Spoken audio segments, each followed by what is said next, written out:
So as I mentioned yesterday, this will be the kind of the three themes of the three sessions. So yesterday we looked at a kind of a motivation for using deep learning, this idea of really mapping raw data to the final output that we want instead of hand engineering a bunch of features to help us.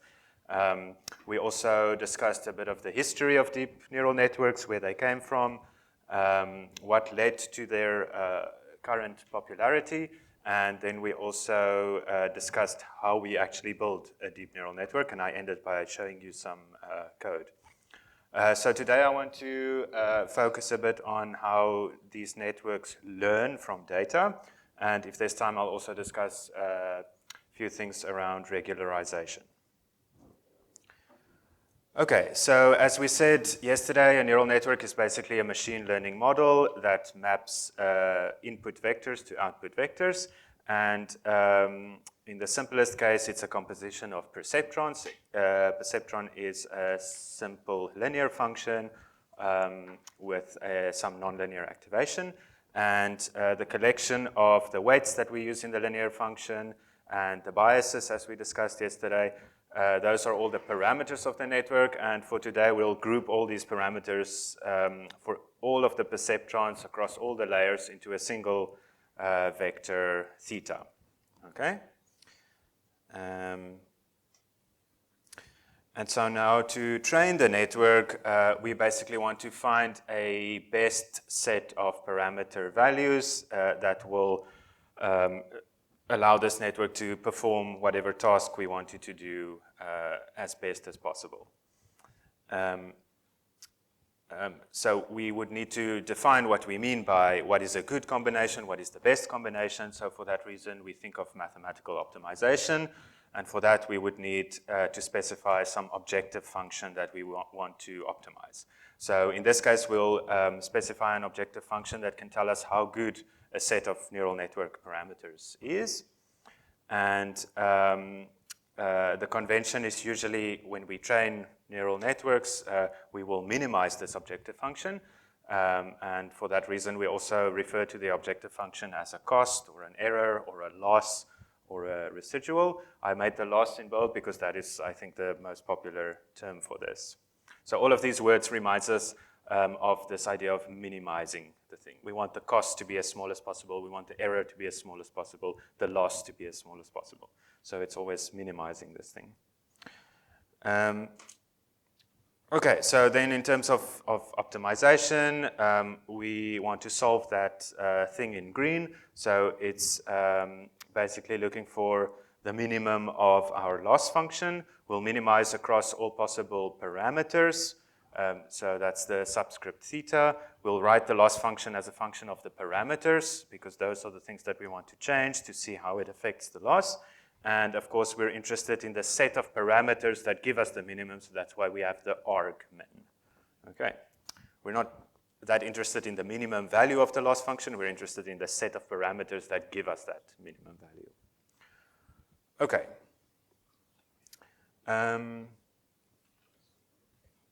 So just to maybe clarify this idea of the model that we have, the set of parameters, if we have training data, how do we write down a loss function, and how does that lead us to the model that we want? So this is just a very simple example of linear regression in two dimensions. I guess in one dimension, so our input is one-dimensional, x, and our training data, as you can see on the left, is just a small collection of data points. For a bunch of x values, we have corresponding y values. So you can think of the training data as where we start. Now we want to fit a model to that. In this case, maybe we think it's a good idea to fit a straight line. So our model will be that equation of a straight line. The output is equal to some number times x plus some other number. And we have our collection of training data. So that is a collection of inputs, x values corresponding to known outputs, the y values. And the parameters of this model in this case would be the w and the b. So we have those two parameters. We don't know their values. We want to use the training data to estimate good values for them. So in this case, we might specify a loss function that looks like the one I'm showing on the slide. It's basically the average square error between what the model thinks the output of the given x value should be, so that's wxi plus b, the difference between that and the real y value that we get from the training set. Okay, so that you can see, of course, we want that difference to be as small as possible. The model should, in some sense, be able to reproduce the training y values as best as possible. Okay. Again, we write the loss function as a function of the parameters. It, of course, also depends on the values of the training data, but here we're specifically interested in the loss function as a function of the parameters. So in this case, it's w and b. And in the figure in the middle, I can basically visualize what that loss function might look like. It's a function in two input variables, w and b, and the color basically indicates the value of the loss function for this specific training data for different w and b. And you can see it's a nice convex loss function. It has one global minimum around there. So I can read off the value of w and b that give me that smallest possible loss value. That w and b, I plug it into my model up here, and that then gives me this green line, which is, according to my loss function, the best model I can fit to that data. Okay, the best model of that form, of course. I can choose a different model. I can choose a neural network if I want. Just quickly then, a second example is logistic regression in 2 dimensions. So here we want to do classification. So for every data point, we want to estimate whether it should be classified as a red point or a blue point. Again, I have a collection of training data. In this case, the input data is 2-dimensional. So every point x will be 2-dimensional, so you can think of that as having 2 elements or 2 features, as well as then a label y that in this case can be 0 or 1. So maybe I'll say red corresponds to the label 0, blue corresponds to the label 1, and each of these points has 2-dimensional coordinates, x1 and x2, and then also a color, so the label 0 or 1. So that's my training data with known labels. If I want to do logistic regression, the model might look something like this. So again, it maps the input vector x to an output y, which will be a number. And the parameters in this case will be the vector w, which has 2 elements, so a w1 and a w2, and then also this bias b. So I have 3 parameters, basically. And I don't know if I should spend time quickly giving you an idea of why we're using this model specifically. If you're familiar with this logistic function, it's fine. Otherwise, you can almost think of this W transpose X plus B as giving me out some number. If this number is very, very large, I will have e to the power of negative a very large number, which will approach 0. So the value of this will approach 1 over 1 plus 0. Whereas if this thing in brackets becomes very, very large negative, I will have e to the power of a positive very, very large number. So this will approach infinity. So 1 over 1 plus infinity, this will then basically approach 0. So the value of y I hat will be between 0 and 1. And if this thing in brackets is exactly 0, I will have 1 over 1 plus e to the 0s, which is 1, so 1 over 2. So that will basically be what we call our decision boundary. So all the possible values of x that make this thing in brackets 0, I will get an output of a half, which is basically exactly between my 2 labels 0 and 1. So that is the boundary in this space between the 2 classes. And then on the one side of the boundary, I'll get numbers that approach 1. On the other side of the boundary, I'll get numbers that approach 0. So that is how I can then do classification with a function like that. Okay. So as I say, the parameters of this model would be W1, W2, and B. Again, I can specify a loss function over those parameters. And for this one, we'll use a special case of the cross-entropy loss, which I'll get back to in a minute. But it might not be immediately obvious that this is also a function that, of the parameters. Of course, if you plug in this expression for these estimated y values, you'll see the w's and the b appearing in this expression. So again, I have a function of the parameters, and I can somehow find the set of parameter values that makes this loss as small as possible, and that will then give me this logistic model, and it will likely have a decision boundary somewhere around there. Okay. So getting back to neural networks, if I'm doing a classification, I will use this cross-entropy loss that I mentioned before. If I'm doing something else, for example, I want the neural network to output a value, maybe I'm doing stock market prediction or something like that, I would again use something like a squared error loss. But let's have a look at this classification example again. Well, in general, of course, if I have a neural network, I will want to specify a loss function. And once again, this will measure how well it is performing on the training data with some current set of values for the weights and the biases.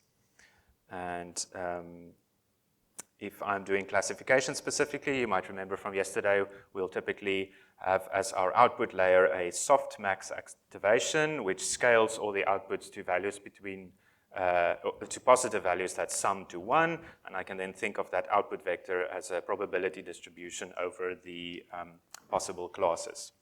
So if I have a situation like that, it is then common to use this cross-entropy loss, or it's also called the log loss, which is defined like this. For a single training example, it's like this: negative sum over all the classes, 1 to C. If I have 10 classes, C will be 10.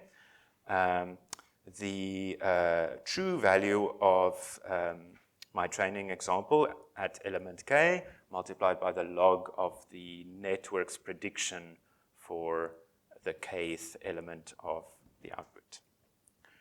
Okay, now you might have seen this before. I don't know if you've spent time thinking about why we're doing it like this, why would this work? So let me just give you a quick sort of intuitive explanation. You'll remember if we're using a neural network for classification, it is common to have as our training data the known classes of all the training examples, and we encode that known class as a one-hot vector.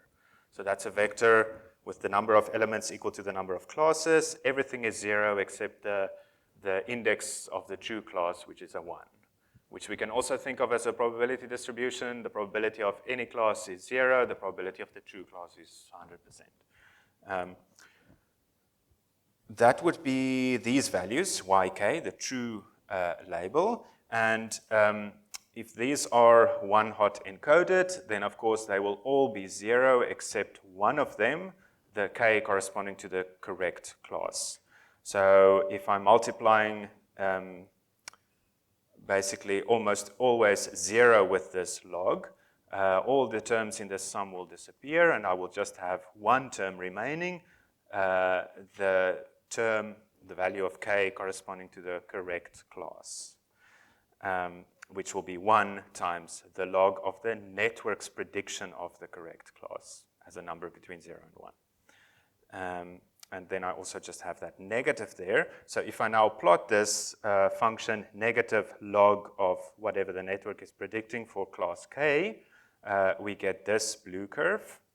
If you remember what the graph of the log function looks like, it basically at 0 starts at negative infinity and then goes up. It's 0 at 1 and then just goes up. Here I'm plotting the negative of the log, so it flips upside down. So at 0, this will approach infinity. At 1, it is exactly 0, and I don't really care what happens after 1 because the network's prediction here will always be between 0 and 1 because I'm doing a softmax. This is a loss. I'm trying to minimize it. So I want this negative log of the network's prediction of the correct class to be as small as possible. I want to minimize this. Where is this as small as possible? Of course, when y hat k is exactly equal to 1 or as close as possible to 1. So this tells us that by minimizing this cross-entropy, I'm encouraging the network to give me as output for the correct class a number as close as possible to 1, because there this thing is a minimum. And of course, if I'm doing a softmax where I scale all the outputs so that they sum to 1, if I'm encouraging the correct class to have an output of 1, the network's predictions for the incorrect classes will then have to be close to 0. Okay. So that's how it works for one training example. I typically have lots of training examples. So I will want to optimize my network's parameters over the entire training set, and I can calculate an average of these per sample losses. Okay. And then, of course, it becomes a bit more complicated. I can't tune the parameters for every single training example individually. I have to find a set of parameters that works well on average for the whole training set. Okay. Once again, I'm thinking of this loss as a function of the parameters, so I'm going to search for parameters that minimize the loss, and all the parameters of my network are again hidden in this, the output, the predicted output, the network's output of values corresponding to the different training samples. Okay. So I can write down a loss in terms of the parameters, and now, of course, the next problem is how do I actually minimize that loss? And for deep neural networks, the common technique to use is called gradient descent.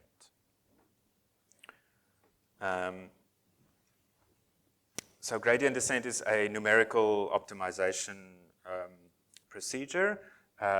You might remember from school days or early university, we can minimize functions by, we can minimize simple, small functions by calculating the derivative, setting the derivative equal to 0, solving for the argument, and then that's how we find at least parameters where the objective function, or what we say critical points of the objective function where the gradient is 0. Here it's a bit more complicated because we are working in very, very high dimensions. As we said yesterday, the number of parameters of a neural network, of a deep neural network, can easily be thousands, millions, and nowadays even billions. So it's not something we can just write down on paper and solve at all. So that's why we turn to numerical optimization. And gradient descent has become, I would say, the most popular way of doing optimization over the parameters of a neural network, and we'll discuss why that might be as well. So basically, as with many numerical procedures, we start with an initial guess and then iteratively try to improve this estimate. So we'll start with an initial guess for all our parameters. Let's call that theta 0. And then perform this simple iteration. So we calculate a next set of parameters using the old set of values and subtract some number alpha times this is the gradient of the loss evaluated at the old set of parameter values. The gradient is a vector that contains all the partial derivatives of the loss function with respect to each of those parameters. I put a transpose here. It's not really important. I like to think of the gradient as a row vector. It just makes the extension to the Jacobian easier, I think. But anyways, we will again here, of course, have a column vector. We usually think of our parameter vector as a column vector. So it just this transpose is just to make the maths work out. Okay, so basically the intuition behind this is that we are changing the parameters, updating them in some direction. The direction is given by the negative of the gradient, and then we also have a step size. How far do we move in that direction? And that is given by this number alpha, which we call, usually we call it the step size in optimization. Here we'll call it the learning rate. And for some suitable learning rate or step size, the sequence of loss values of these sets of parameters that I'm updating will converge to some local minimum, or in fact to some critical point. It can be a saddle point, I guess, as well. Okay.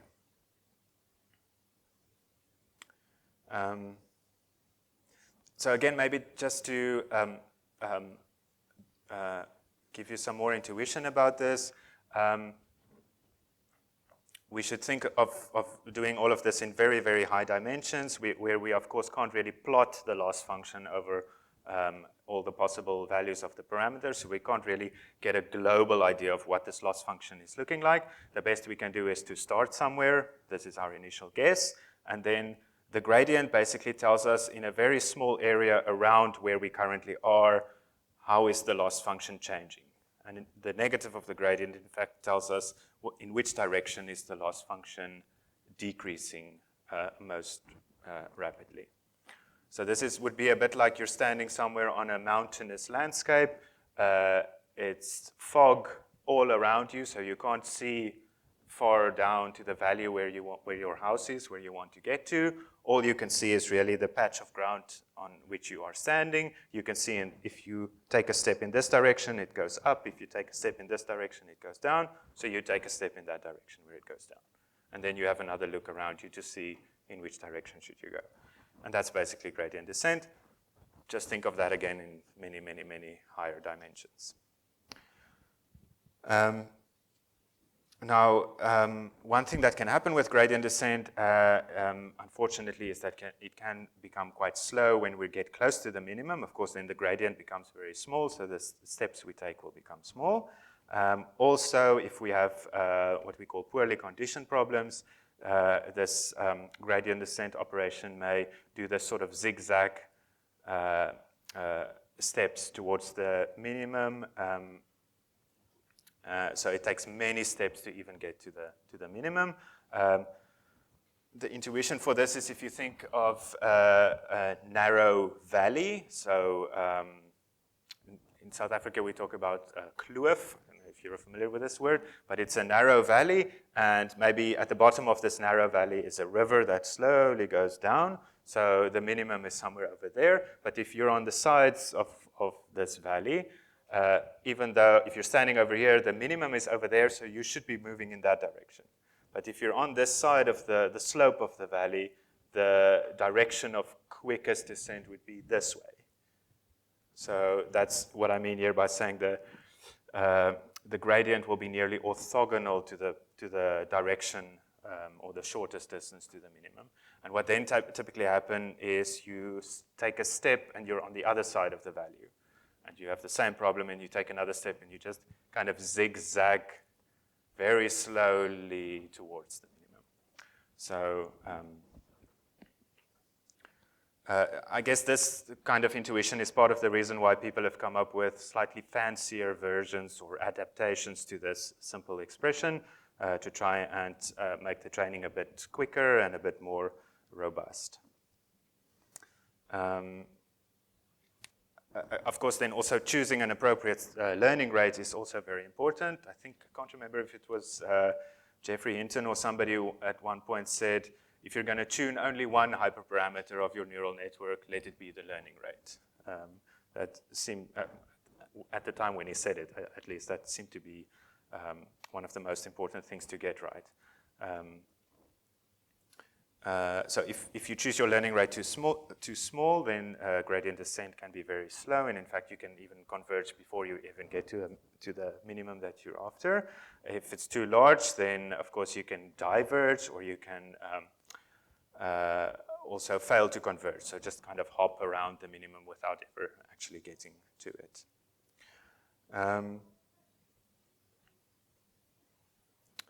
I'll mention later on, if there's time, I'll mention something called batch normalization, and there's some other techniques also which have made this whole training process a little bit more robust, so that it's not actually super important that you choose the learning rate exactly right. But anyways, it's good to be aware of this. If you do see, if you train your neural network and you see convergence is very, very slow, then maybe increase your learning rate, things like that. One can also do an adaptive learning rate. So this is where you choose a learning rate and then you see what happens. And depending on what happened, you change the learning rate. So if the loss increases after one step of gradient descent, maybe the step size was too large. Remember, we're trying to always decrease the loss. So if it increases, the step was too large. So go back, decrease the step size, and try again. If the loss function decreases, which is what we want, then maybe the learning rate could have been larger. You could have taken a larger step. So maybe go back, increase the learning step, and try again.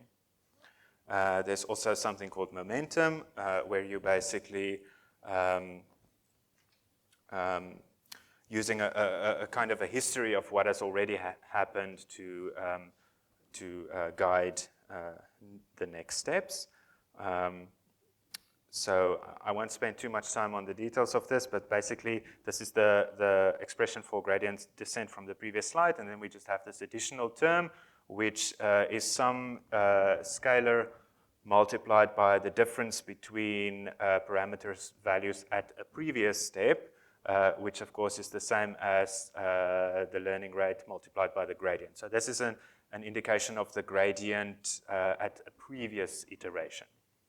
So that's why I say we introduce an extra term to remember what happened in the previous iteration, and then our current iteration is then some sort of a combination of those two things. And what then happens is we tend to get this sort of dampening effect on oscillations. So instead of zigzagging like crazy down that narrow valley, we'll then get a smoother set of updates that hopefully goes to the minimum a bit faster. Yes.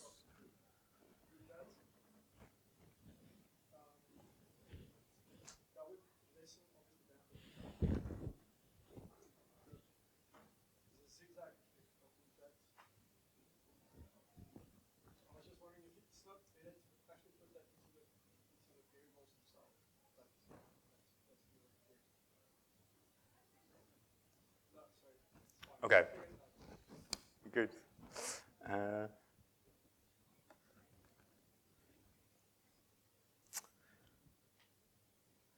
Okay, then just the power might go off again in 2 minutes or so, but I'll just keep going and then, yeah, we'll restart.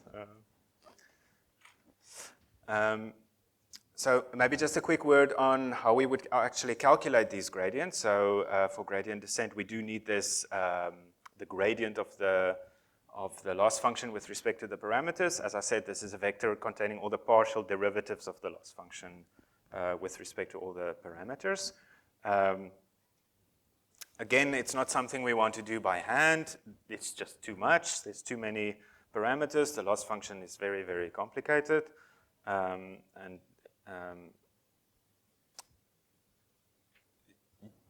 We could do something like numerical differentiation, of course. If we are able to evaluate the loss function, then we can evaluate it at some point and at some other point and then get a difference, and that is a kind of a finite difference, excuse me, a finite difference approximation to the loss function. So that is an option. Sorry, just get some water. Yeah.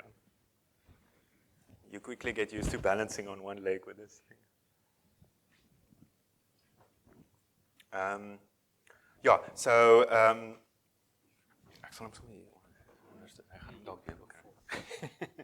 thanks, Ben. Yeah, so how do we actually calculate the gradients? We might be tempted to use something like numerical differentiation, but that tends to be not very accurate and also quite slow. So people have come up with this, in my opinion, quite brilliant thing called automatic differentiation. And, oh, sorry, I'm really thirsty.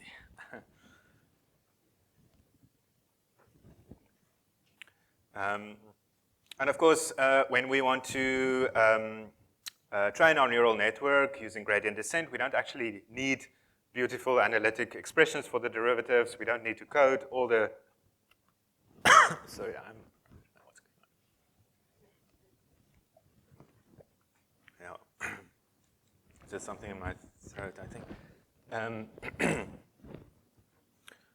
We actually only really want specific, we only want values of the derivatives at specific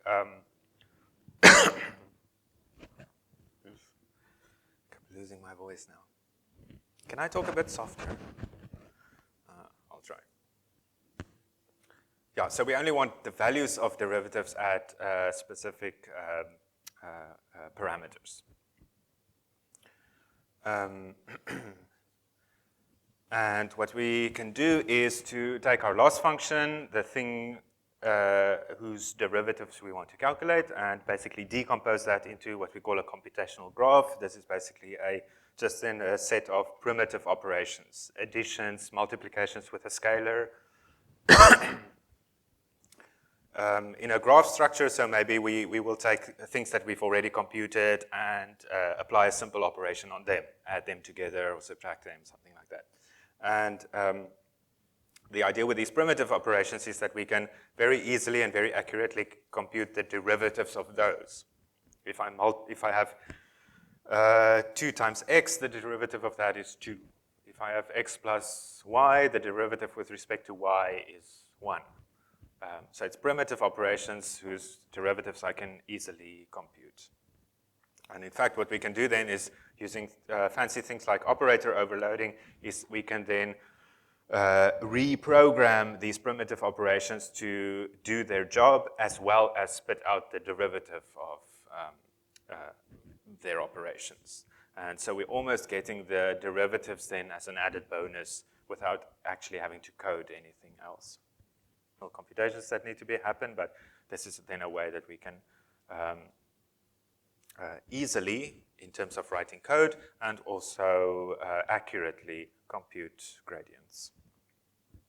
And then with neural networks, there's a specific case of automatic differentiation called backpropagation, which uses the chain rule of differentiation to basically calculate gradients and then update the network parameters very efficiently. So as I said, to calculate gradients is now very simple. As long as we have the structure of this computational graph and we know the gradients or the derivatives of those primitive operations, we can calculate gradients and basically make that loss function and then the computational graph as complicated and big as we want. We don't actually have to code anything additional to calculate gradients. Of course, when we do use something like the chain rule, which you'll remember multiplies partial derivatives together, there is a risk of what we call vanishing or exploding gradients. And this is if we have, for example, very deep networks. If we calculate gradients through many, many, many layers, there will be many multiplications. If these numbers are smaller than 1, there's a risk that they can basically vanish, or the gradient information can vanish, because we are working in machine precision. The opposite can happen if the numbers are greater than 1. If we multiply lots of them together, they can cause numeric overflow. Okay.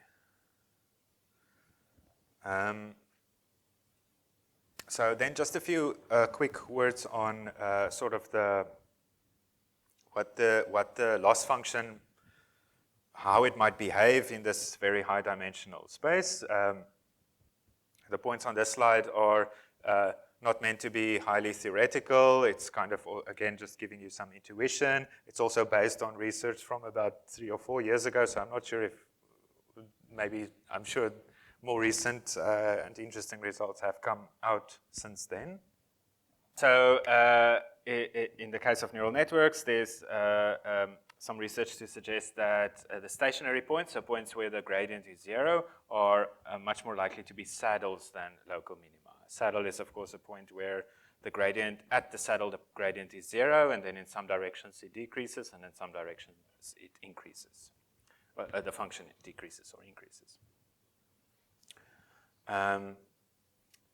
Which is a bit of a problem, because that means if we can just somehow get off that saddle a little bit, the loss function is still decreasing, and we should be moving further. But of course, gradient descent can become stuck on a saddle point. I said that. And then to make this a little bit worse, saddles are, again, in this high dimension, I don't know how people come up with this, but in this high dimensional space where the loss function is defined, saddles are often surrounded by large plateaus. So this is large regions in the space where the gradient is very small. And of course, this, again, will slow down gradient descent. If this gradient is small, it means the steps that we take will be very small.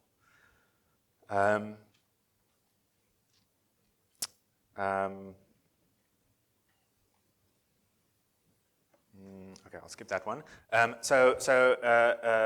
An important question then is to ask is, how can we adapt gradient descent to basically be able to escape from undesired stationary points, maybe a saddle or a local minimum that isn't actually a very good local minimum. One way to do this is to add some noise to the gradient. So this allows us to move around a little bit and maybe in some sense explore the space a bit more before we converge to a point where we might not want to be. So that is an option, and another option would be to use what we call mini-batch gradient descent, which is basically a cheap way to give you noisy gradients. So let me describe that. As we saw with the cross-entropy loss, it's quite common to have, these W's should be thetas. This is, again, the loss as a function of the parameters. As we saw with the cross-entropy loss, we often write the loss as an average over our training samples. So we can calculate a loss per training example, and then take an average over all the training examples to get our total loss. That's the thing we want to minimize. Of course, if you know your rules of differentiation, this means the gradient will also be an average of the gradients of the loss over the training examples. And when we do gradient descent, this is the thing we're interested in. We want to calculate this gradient of the loss at a particular set of parameter values. So we want to calculate this average over the training set. Since we're only interested in this average, we're not actually interested in every single gradient evaluated at every single training example. Maybe we can get away by estimating this average using far fewer samples. And that is the idea of mini-batch gradient descent. So we can get a much more inexpensive estimate of the gradients by, instead of calculating this average over all the training samples, maybe we have 100,000 of them, we just randomly sample a very small number, 128 or something like that, and calculate an average over those.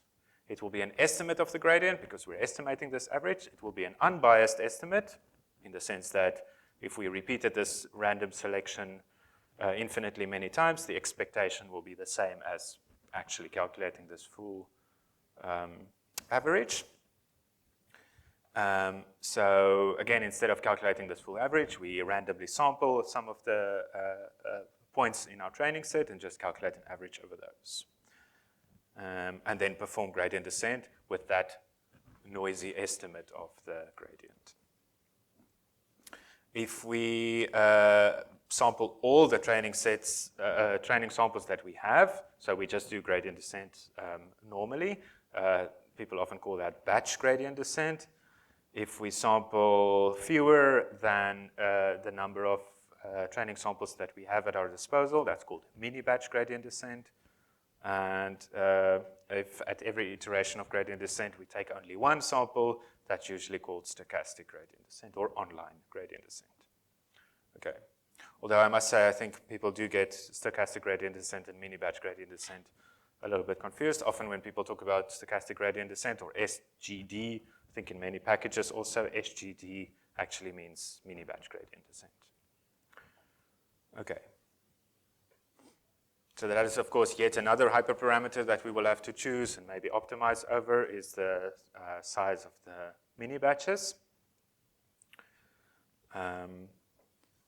And I think this stochastic form of gradient descent is one of the, if not the key that allowed us to optimize over deep neural networks in the sense that we could then increase our training sets as much as we would like to while still being able to train them relatively efficiently and also get around this problem of gradient descent getting stuck in undesired minima.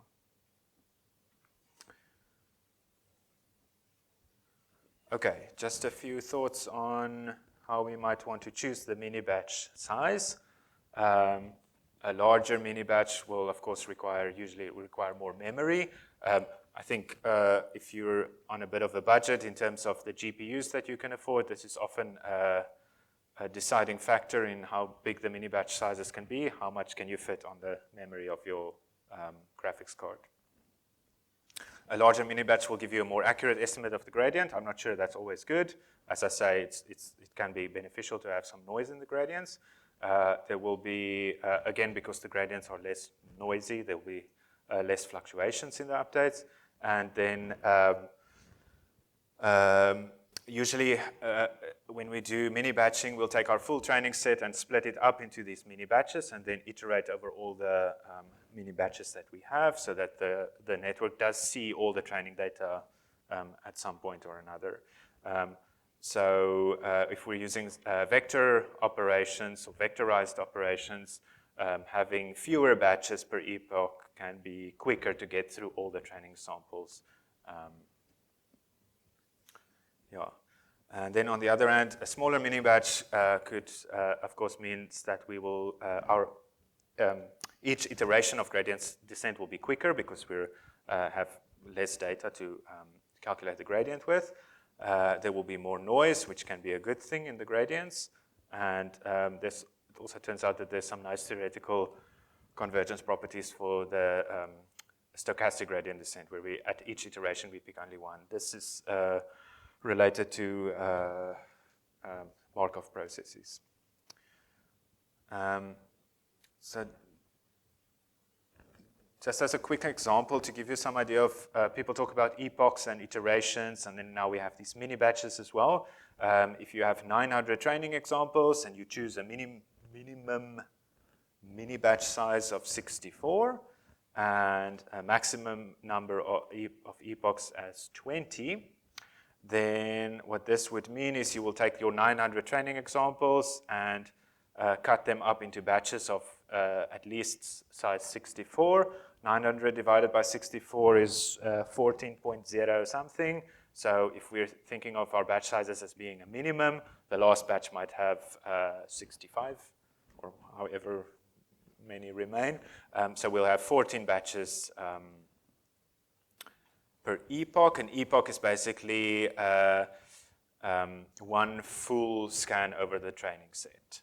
So we have 14 batches. That means at every epoch, we'll do 14 steps of gradient descent, 14 iterations.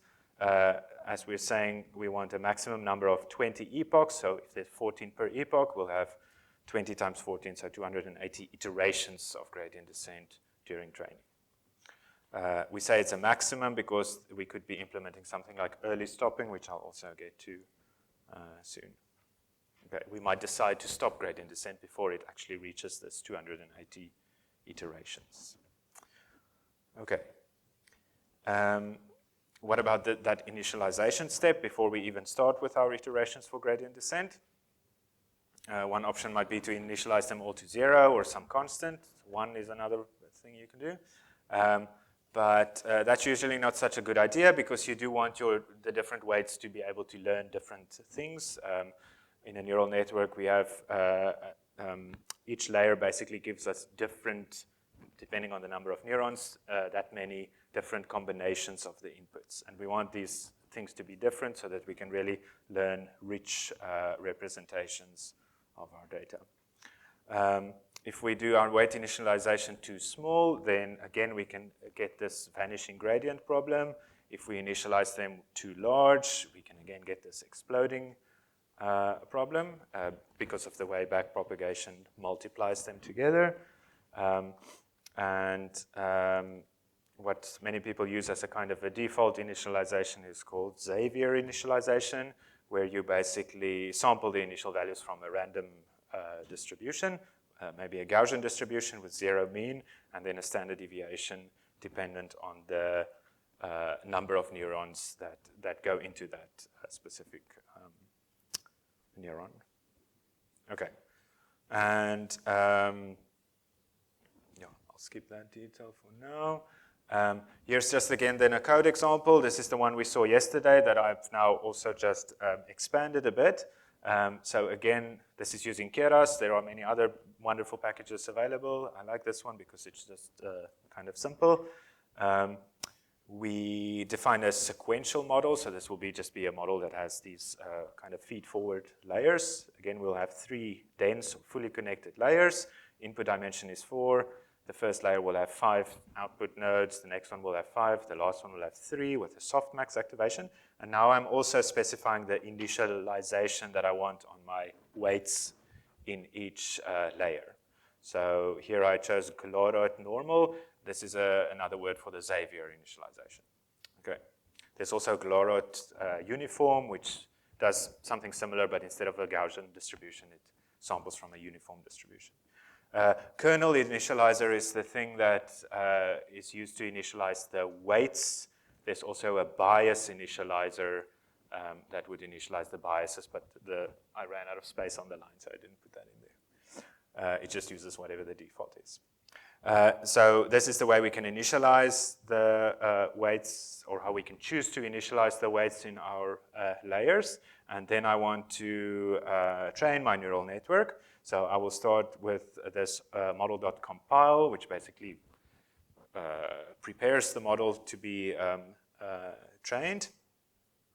I choose a loss function, and for this one, because I have a softmax here, it might make sense to have a categorical cross-entropy loss. This is a built-in thing, so I don't have to do more than this. And the optimizer I'll use, I've specified over here, keras.optimize.this.adam. Adam is a very popular gradient descent optimization technique that basically has adaptive learning rates, so this ADA, and then also some momentum things that I guess is the M. We can specify a learning rate, 0.01. Once I've done this, I can then just run this model.fit. Of course, I had to load my data in somewhere. I don't show it on the slide, but imagine you have a data structure of X values and corresponding Y labels. This is supervised learning, so the labels in my training set are known. So this is the X and the Y. I choose a batch size and a number of epochs, and then that's it. Then if I run this,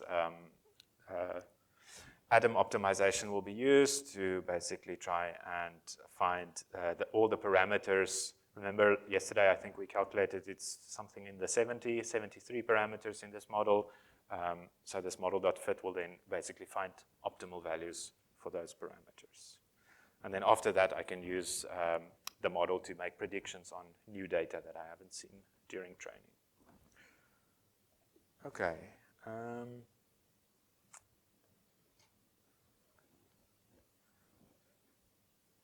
I wonder if I should pause here, and then I don't know if there are questions.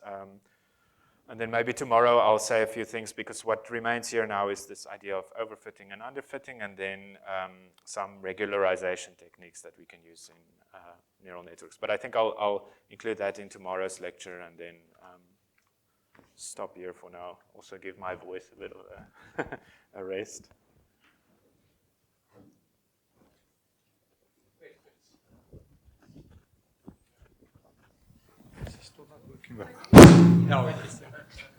So I just wanted to ask about, how do you choose the number of nodes per layer? Is it just arbitrary, or is there a reason why you pick that number that you show here, or how do you reach that decision in general? Yeah, here it's just arbitrary, just a small example to show you how you would do it. But yeah, that is of course a very good question, is how do you actually decide on the hyperparameters of your model? how many layers should there be, how many neurons per layer, what activation functions, what method of initialization, what learning rate, which optimizer, the size of the batches, the number of epochs. So there's many, many hyperparameters that you need to decide before you can even start training. I'm not sure if there's going to be a session in the program on hyperparameter optimization, Bayesian hyperparameter optimization, or meta-learning, or anything like that. But that is a whole thing on its own. Is there a way that you can optimize the hyperparameters? So you're basically running an optimization procedure around this optimizer that is just training the model with a given set of hyperparameters. There are also kind of simple ways where you just literally do a kind of a grid search over. So you say, let's see what happens if I have 3 layers. Now let's see what happens if I have 4 layers. Now let's see what happens if I have 5 layers. And then you choose the one that gave you the best results. So the next bit that I didn't talk about is how you can split your training set into data that you use for gradient descent, and then data that we call validation data. After gradient descent, you check how well is this model now doing on data that it didn't use during the gradient descent steps. So you can use that to see what sort of hyperparameters give you the best values. Another thing that is actually quite useful, I don't know how satisfying of an answer this is, but in a field like computer vision, these models have become very, very large, hundreds of layers and lots of hyperparameters. And luckily, there are companies that have access to almost limitless amounts of computing power. Google, Meta, all these companies. And their research labs have done a lot of work on just running loads of experiments to try and find good sets of hyperparameters that are kind of generally applicable. So what people in computer vision usually do is just copy an architecture, so this number of layers, number of all those things, just copy it over from sort of tried and tested models, and not really spend too much time after that trying to further optimize hyperparameters. I always tell my students to try and not get bogged down into an exercise in hyperparameter optimization, because that is not interesting. It's just not. So rather spend time on interesting ideas that, but it is an important question, and it is maybe somewhat of a criticism against these neural networks, is that they do have all these hyperparameters, and it's not always clear before you run the experiment what sort of set of parameters would be best. Yeah. But also then there are definitely things that have stood the test of time. Adam as an optimizer, by the way, is already, I think, 7 years or 8 years old. That's ancient in terms of deep learning research, but it is still one of the most popular ones, just because it does seem to work so well.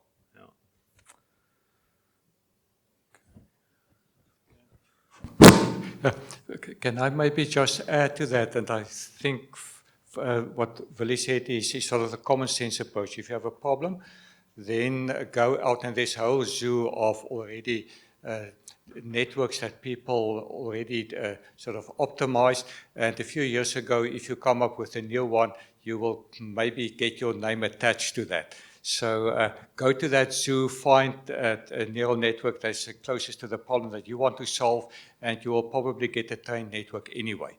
And then what you can do is that if you have an amount of data, use that as a starting point for your parameters, and then just to do what they do, transfer learning. So update the coefficients of that already trained network. So I agree with Willie. That's a common sense approach to start and to really optimize a neural network for your problem. I think we should build on the experience of many, many researchers in many places in the world So maybe there's someone else who would like to add to this. There is a hand. So.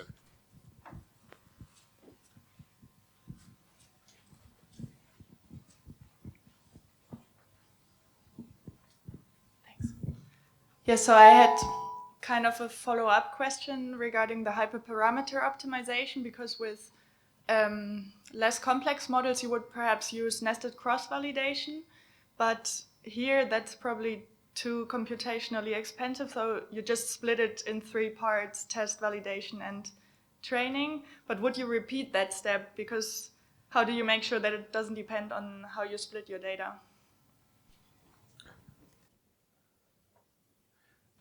Yes. So the idea of cross-validation, where you repeat that for different splits, see if you're getting similar kind of results, or one split gives you better results. Of course, you always have to be careful of not tuning all these parameters to the point where they start overfitting on your validation or your cross-validation procedure.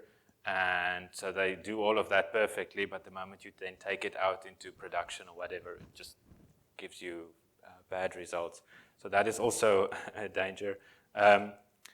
Another thing, so I'm not sure if that answers your question, but yes, that is something that you can do. And even if you have lots and lots of data, you can still do that with quite a good success rate. And I guess that kind of cross-validation is also a good idea if you have a very complex model that you can't really even begin to understand what it's doing. So just train it on this subset of your data, see how it performs on that, then train it on this, see how well it performs on that.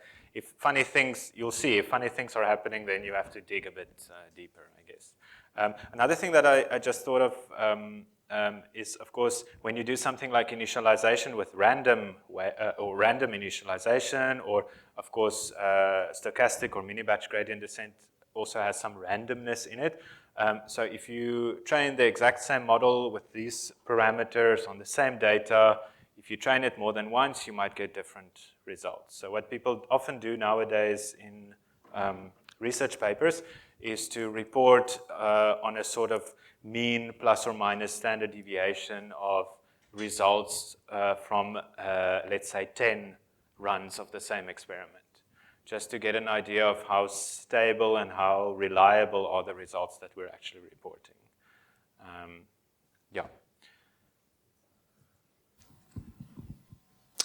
More questions? Okay. In that case, let's thank Willie, and then we have another lecture by Willie tomorrow. Thank you.